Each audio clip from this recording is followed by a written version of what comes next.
Monsieur Lefebvre, vous avez beaucoup écrit et parlé depuis pas mal d'années sur les questions urbaines. Et vous êtes à moitié rural et urbain. D'ailleurs, votre dernier livre s'appelle Du rural à l'urbain. Ce que je voudrais vous dire en commençant cet entretien, c'est que, enfin, grossièrement parlant, je crois qu'il y a trois périodes. La période agraire, la période industrielle et la période urbaine, et que nous entrons à peine dans la période urbaine. Elle sort de la période industrielle, de l'industrialisation qui se fait dans des conditions historiques et politiques déterminées ici dans un contexte de non-développement, là dans un contexte de supercapitalisme, ailleurs dans un contexte socialiste, mais que partout on entre dans l'ère urbaine et que par conséquent les problèmes urbains sont des problèmes mondiaux. Et alors, ce que je pense, et ce que veut dire cette classification, cette périodisation, c'est que les notions et les idées et les concepts et les pratiques devront changer profondément.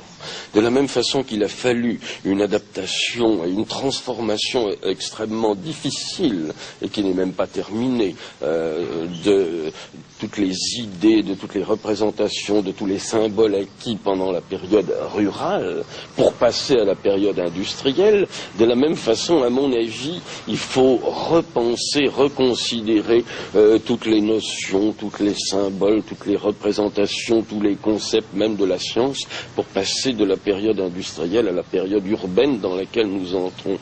Et dans cette transition, il y a une espèce de retard de la pensée et de l'action. Les faits vont plus vite que la pensée et l'action, d'où un certain déphasage, un décalage. On en est encore à penser avec des concepts, avec des idées, avec des représentations de la période antérieure, c'est-à-dire de la période industrielle, à mon avis, alors qu'on entre dans l'ère urbaine, où tout se transforme, y compris les notions du temps et de l'espace. On n'a pas encore pensé l'espace urbain, d'où l'espace de ségrégation dans lequel on disperse les populations avec ou sans leur complicité, mais ce n'est pas seulement parce qu'on veut les disperser. Parce qu'on ne sait pas comment. Mais on ne sait pas non plus comment s'y prendre pour les rassembler, pour ne pas les projeter sur le terrain, les uns en dehors des autres, complètement dissocier tous les éléments de la société, de la vie sociale.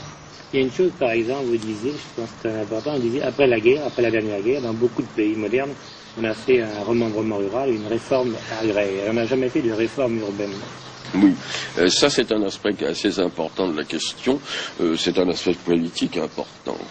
Il est arrivé une chose extraordinaire, et dont on ne voit pas encore toute l'étendue.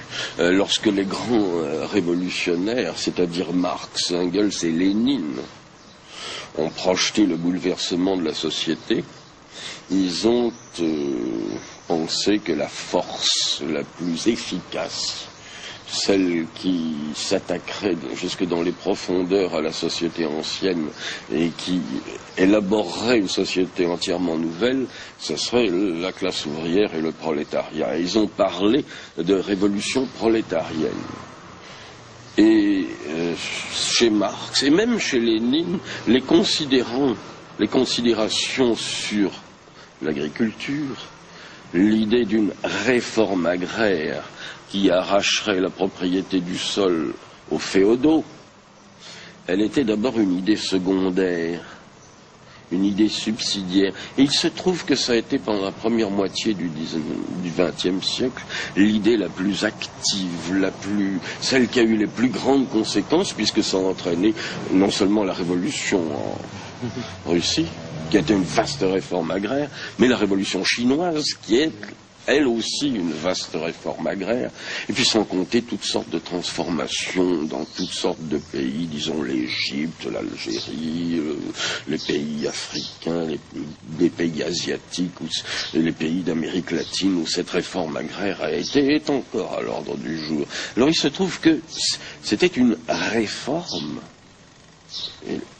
Une réforme, c'est pas une révolution. Or, cette réforme a eu une portée révolutionnaire. Il s'agissait de la propriété du sol cultivé, du sol arable, du sol pour l'agriculture. Alors, la question de la propriété du sol bâti, du sol tour dans les villes est aussi importante que la question du sol cultivé. Maintenant, disons, après un siècle d'époque industrielle et post-industrielle, pensez-vous qu'il va falloir une réforme urbaine comme il y a eu une réforme Je pense. D'ailleurs, les modalités ne sont pas faciles à trouver. Il y a eu des tentatives par-ci par-là, et vous les connaissez aussi bien en Hollande qu'à Stockholm. Enfin, en Suède, il y a eu des tentatives de réformisme urbain. Or, ces tentatives n'ont pas été suivies de résultats extraordinaires, parce qu'en elle-même, cette réforme ne suffit pas. Elle déblaye, elle débloque la situation, mais elle ne suffit pas à donner aux architectes de l'imagination, elle ne suffit pas à empêcher la société d'être une société de classe, et ainsi de suite, mais elle est une étape extrêmement importante, et on voit en France que, par exemple, la spéculation sur les terrains, elle est devenue quelque chose d'absolument exorbitant, mais il y a quelque chose, à mon avis, de beaucoup plus grave, qui résulte du fait que le sol et le sol à bâtir est encore en propriété privée. Je me demande s'il n'y a pas, à l'échelle mondiale, et dans tous les pays qui sont encore très nombreux, où la propriété du sol et du sol à bâtir est encore affaire de loi, de législation, je me demande s'il n'y a pas une destruction par le fondement même de la ville et de la réalité urbaine, s'il n'y a pas une véritable ruralisation. À la fois, la société s'urbanise, c'est une société complètement urbaine qui est en train de naître, et en même temps elle est corrodée à la base, et il y a une espèce de ruralisation de cette société urbaine qui est en train de se constituer, et qui est en même temps ruralisée. Les campagnes, enfin la séparation de la ville et de la campagne n'a pas été dépassée par les phénomènes urbains, et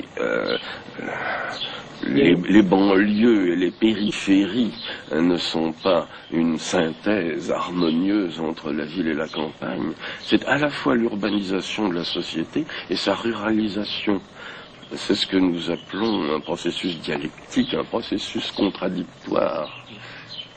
Dans les nouveaux ensembles, vous déplorez ce que vous appelez une stratification. Vous trouvez qu'il y a une espèce de ghettoisation, de construire pour les riches, construire pour les pauvres. Qu'est-ce que vous entendez par là? Oui, on parle souvent de ségrégation, et ce terme a un sens assez précis. Ça veut dire que les différentes couches et classes de la société ont leurs espaces particuliers, c'est-à-dire on met les ouvriers dans les uns, les cadres dans d'autres, les grands cadres ailleurs, et bon, tout est séparé. Mais je crois qu'il faut aller beaucoup plus loin dans cette idée et voir que c'est tous les éléments de la vie sociale qui ont été séparés les uns des autres sous prétexte de fonctionnalisation. Si vous regardez ce qui se passait dans les villes autrefois, les espaces n'étaient pas spécialisés. Par exemple, la place du marché était aussi une place de rassemblement, et la place sur laquelle le peuple venait exprimer ses opinions et ses décisions politiques quand il était consulté, par exemple. Bon, mais ce qui arrivait assez souvent, parce qu'il y avait une vie urbaine intense. C'était polyfonctionnel, ces espaces. Or, on a tout fonctionnalisé, tous les espaces sont spécialisés. L'espace sportif est spécialisé, ce qui est une erreur considérable.